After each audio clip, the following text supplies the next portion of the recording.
직접 마주 볼게요. 전광훈 목사도 대선 출마를 선언했습니다. 전광훈 목사 혹은 자유통일당과의 관계가 여전히 궁금합니다. 저는 자유통일당하고 관계가 없고요.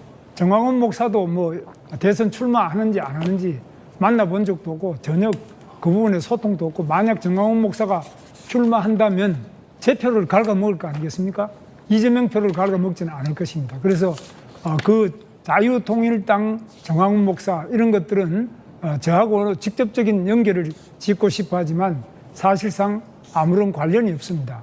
이런 부분에 대해서는 많은 분들이 오해도 하고 계시지만, 저는 다만 대한민국의 자유민주주의를 지키기 위해서는 국회만이 아니라 광장에 많은 애국 시민들이 태극기를 들고 나와서 우리 대한민국의 민주주의 위기를 지켜낸 그러한 행동에 대해서는 높이 평가하고, 이분들의 애국심이 없다면 지금 이 나라가 어떻게 됐겠느냐 매우 우려하고, 이 광화문 광장에 나와서 나라를 지키는 분들에 대해서 우리 국민들 모두 다가 함께 돌아봐야 된다고 생각합니다.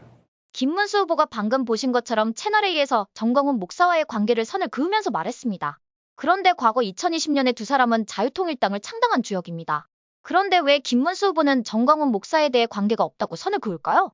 게다가 미국이 중국 공산당과 중국 국민을 가르듯이 광화문 세력에서 전광훈 목사와 집회에 참여하는 시민들을 구분하고 있습니다.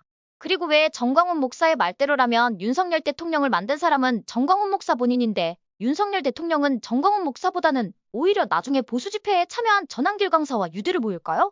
반국가 세력들은 광화문 세력을 극우라고 몰아붙이지만 광화문 집회가 생긴 이후 폭력 시위가 있었나요? 극우든 극자든 앞에 극자가 붙는다는 건 폭력성을 동반한다는 얘기입니다. 독일의 나치주의나 미국의 백인 우월주의 단체 있잖아요. 말만 들어도 소름이 돋아 등골을 오싹하게 만드는 KKK처럼 말이죠.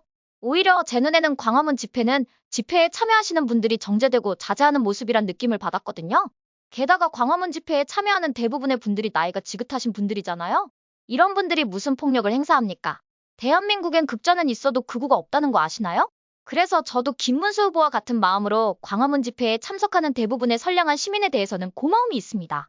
그런데 참 불행하게도 광화문 집회 주도 세력 중에 채널명이 신으로 시작하는 특정 대형 유튜버와 거기서 파생된 유튜버들은 김문수 후보를 공격하고 있습니다. 광화문 집회에 참석하는 다른 유튜버와는 다르게 말이죠. 광화문 집회를 주도하는 전광훈 목사는 이번 기회에 왜 많은 사람들이 거리두기를 할까를 고민해야 합니다. 이건 광화문 집회에 자발적으로 참여하는 많은 애국 시민을 위한 길이기도 합니다.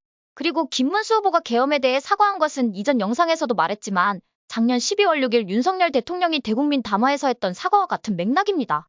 이걸 가지고 앞뒤 문맥 싹둑 자르고 자기들 입맛에 맞게 조리해서 좌빨 언론들이 김문수 후보가 사과했네 하면서 지랄 발광을 하는 겁니다. 왜 보수가 이런 엉터리에 끌려다녀야 합니까? 그리고 이번에 윤석열 대통령의 탈당에 대해 김문수 후보가 마치 자신은 헛기침만 하고 주변에서 탈당몰이 한다는 식으로 말을 합니다.